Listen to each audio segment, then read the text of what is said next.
గురువుగారు మీ యొక్క దినచర్య ప్రతిరోజు కూడా గో పూజతోనే ప్రారంభం అవుతుంది అని విన్నాము.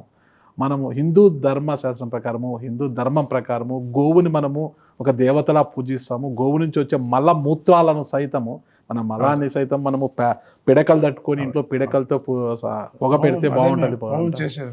హోమాలకు అన్నిటికి ఉపయోగిస్తారు. కానీ మూత్రాన్ని సైతం చాలా ఔషధాల్లో కూడా ఉపయోగిస్తాం కదా. ఒకవైపు గో పూజ ఇలా మనం చేస్తున్నాము, గో వధ కూడా అదే స్థాయిలో జరుగుతుంది గురువు. దీన్ని అరికట్టాలంటే ఏం చేయాలంటారు? అరికట్టాలంటే ఇప్పుడు మామూలుగా దాన్ని హిందువులైన వాళ్ళు ఆ గోమాంసాన్ని వదిలేస్తే కొంతవరకు అరికట్టచ్చు.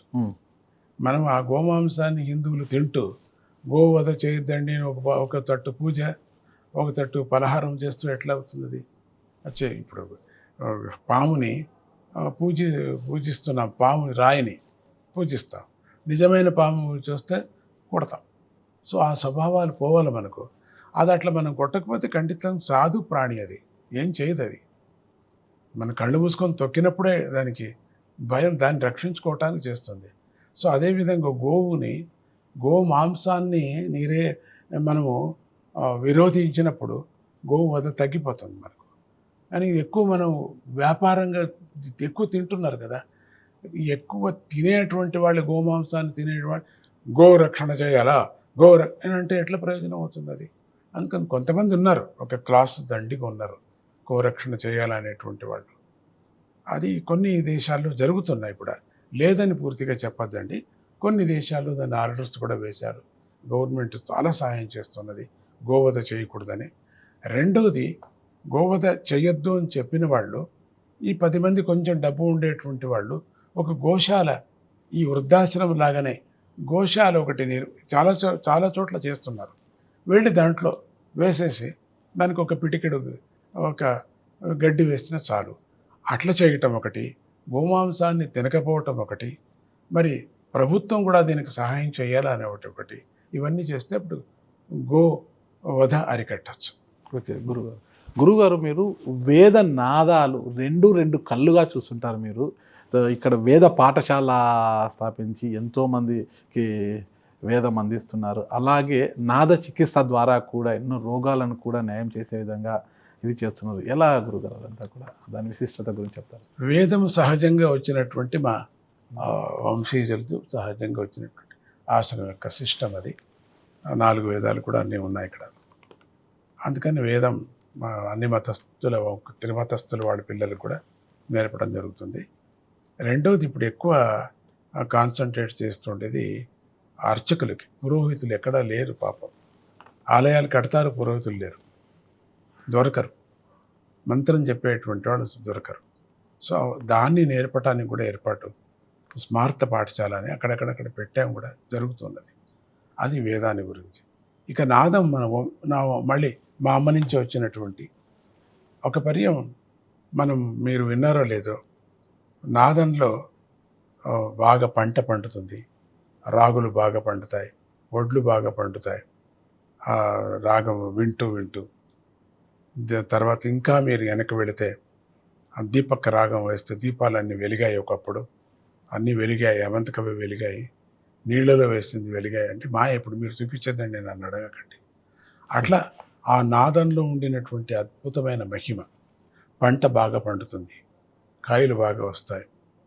అట్లనే గోవులు మంచి పాలు ఇస్తాయి.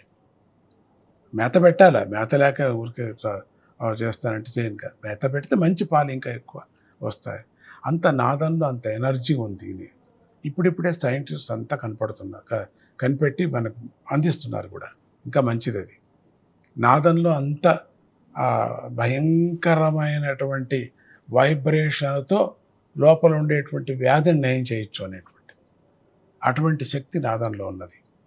పూర్వంలో అంతా నాదమయం, నాదంలోనే పరమాత్ముని చేరేటువంటి నాదమే బ్రహ్మ, నాదమే ఆ బ్రహ్మతత్వం. దహరాకాశం, ఏది మనకు అవకాశం లేనటువంటిది అదే ఈ అవకాశం లేనటువంటిది. ఇదంతా ఏదుందో అదే నాదం. దీంట్లో కూడా నాదం ఉంది, చెట్టులో నాదం ఉంది, ఒక వస్త్రంలో నాదం ఉంది.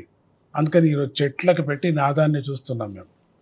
దాని నుంచి వచ్చేటువంటి వైబ్రేషన్స్, దాని నుంచి వచ్చేటువంటి ఆరా ఏ సిస్టమ్ ఏముందో అది అట్లా గ్రాఫిక్ సిస్టమ్, దాని గ్రాఫిక్ ఉంది దాంట్లో. ఆ గ్రాఫిక్లు ఇప్పుడు ఈసీ కనిపెట్టడం ఇక్కడ పెడుతుంటే ఈసీ వస్తూ ఉంటుంది కదా, ఓ.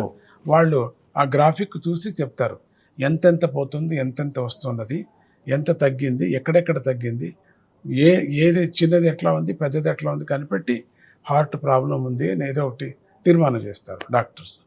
సో అదే మాదిరిగా ఈ చెట్లు కూడా అదే విధంగా ఉన్నది. చెట్లు చిన్న చిన్న చెట్లు 10,000 బోన్సాయి చెట్లు తీసుకొచ్చి పెట్టాం.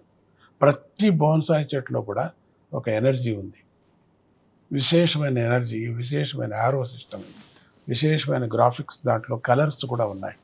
అది చూసి నాదం ఇప్పుడు మేము ప్రయోగం చేసుకుంటున్నాం. అది చూసి ఆ గ్రాఫిక్ చూసి ఇది ఉండొచ్చు అని పెడుతున్నాం. అది ఎక్కువ పెట్టినప్పుడు అది ఎక్కువ ఇంకా గ్రాఫిక్స్ కలర్స్ చూపిస్తున్నది అంటే దాంతో. సో అది బాడీలో ఎట్లా పెడతారు మీరు అంటే, మన బాడీలో కూడా బుద్ధి, ఈ మన ఆత్మ అని చెప్తున్నా. శరీరం అంతా ఆత్మని, అది వేరే ఆధ్యాత్మికంగా వేరే మాట్లాడతాను నేను. ఇప్పుడు సంగీత పరంగా మాట్లాడుతున్నాను. ఆత్మ దీంట్లో ఉండేటువంటి నర్వ్స్ మూలాధారం నుంచి సహస్రం వరకు ఈ 72 నాడువులు ఉన్నాయి మనకు. వేల నాడువులు, 72,000 నాడులు. దాంట్లో 14 నాడువులు వేగస్ నాడు. దీనంతా ప్లెక్సస్ అంటున్నాం, బ్రహ్మనాడి అంటున్నాం, గ్రంథి విష్ణు నాడి అంటున్నాం. ఇవన్నీ కూడా నాడుల్లో ఒక్కొక్క నాడిలో రోగం రావటానికి కారణం ఏమిటి? ఒక్కొక్క నాడి పోతూ ఉంటుంది, పోయినప్పుడు ఒక్కొక్క రోగం వస్తూ ఉంటుంది. దాన్ని చేయటానికి ఇంకొక మందు తీసుకోవటం, దాన్ని చేయటానికి ఇన్ని మందులు వాడాల్సి వస్తూ ఉంటుంది. అలోపతికి అంతే, ఆయుర్వేదిక్ కూడా అంతేనే. వాళ్ళు ప్రయోగం చేస్తున్నారు, వీళ్ళు ప్రయోగం.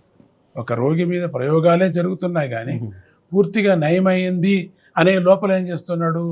అపత్యం అయిపోతున్నాడు. పత్యం చేయడిక ఆ ట్రీట్మెంట్ అయ్యే వరకే పత్యం చేస్తున్నారు. బయటకు వచ్చిన తర్వాత మళ్ళీ వస్తున్నది. సో వైద్యం మీద నమ్మకం పోతున్నది. నువ్వు చేసే తప్పు చెప్పరు వాళ్ళు, దీన్ని చెప్తున్నారు. ఇంత తీసుకున్నా కూడా మనకు అపత్యం చేస్తున్నారు కదా వీళ్ళు, పత్యం లేదు వీళ్ళు. సో కాబట్టి అటువంటి నర్వ్స్లో ఉండినటువంటి శబ్ద తరంగాలతో ఆ చచ్చిపోయినటువంటి నాడుని బతికించవచ్చు. అప్పుడు నీకు హీలింగ్ అవుతున్నది. ఇప్పుడు శరీరాన్ని మీరు ఊరికే ఇట్లా కొట్టుకోండి, ఇక్కడ రక్త సంచలనం అవుతుంది. మామూలుగా ఇక్కడ చెయ్యి నొప్పి వచ్చినప్పుడు చెయ్యిని కొట్టుకోండి. ఎందుకు వస్తుంది అంటే సంచారం లేనిది కాబట్టి. అది రక్త సంచారం, దానికి బ్లడ్ సర్క్యులేషన్స్ బాగుంటే బాగా అయిపోతుంది. ఇక్కడ కూడా అంతే. చాలామందికి జిలా అంటారు, మసాజ్ చేసుకోండి దిన్నము పోతుంది. సో కాబట్టి అట్లా ఈ నాదంతో అంటే శబ్దంతో అనేక విధమైన శబ్దాలు, దాంట్లో రాగాలు, దాంట్లో లిరిక్స్, ఊరికే అట్లా అనకూడదు కదా అనే దృష్టితో దానికి లిరిక్స్, రాగాలు, ఆ శబ్దాన్ని అక్కడ ప్రయోగం చేయటం. చేసినప్పుడు నీలో ఉండినటువంటి నరువు ఎవరు వింటున్నారో ఆ నరువు లోపల ఉండేటువంటి నరువు ఉత్తేజనం అవుతుంది, అంటే బతుకుతుంది. మందులతో పాటు అంటే ఇప్పుడు నువ్వేం మందు మానేసి రాగమే కడుపు నొప్పి కళ్యాణి రాగం వినో అట్లా అని చెప్పకూడదు కదా. తలకాయ నొప్పి మోహన్ రాగం వినో, అది ఎట్లా అవుతుంది? అది అనాసిన్ తీసుకున్నట్టు అవుతుంది. అది కాదు, అట్లా కాదు. డబ్బాలు పెట్టుకుంటారు, తలకాయ నొప్పికి ఒకటి మాత్ర, అందరూ జిప్పులో పట్టుకొని పోతూ ఉంటారు. అట్లా రికార్డు చేసుకొని తలనొప్పి మోహన్ రాగం వినండి, అది ఎట్లా అవుతుంది? తలనొప్పికి నువ్వు మాత్రం వేసుకోవాలా. తలనొప్పికి మాత్రం నువ్వు ఏది హోమియోపతి తీసుకుంటున్నావో, అలోపతి ఏదో ఆయుర్వేదిక్ తీసుకుంటున్నావో, సిద్ధ ఔషధి తీసుకుంటున్నావో, ఏదో ఒకటి అది వేసుకుంటూ కొన్ని నియమాలు పాటించాల. నియమం నాకు వద్దు మందు వేసుకున్నానంటే ఎట్లా అవుతుంది? నియమాలు పాటిస్తూ తీసుకున్నప్పుడు మోహన రాగం విను, తలకాయ నొప్పి పోతుంది. ఇది సహాయం చేస్తుంది అన్నమాట. ఇది రాగం యొక్క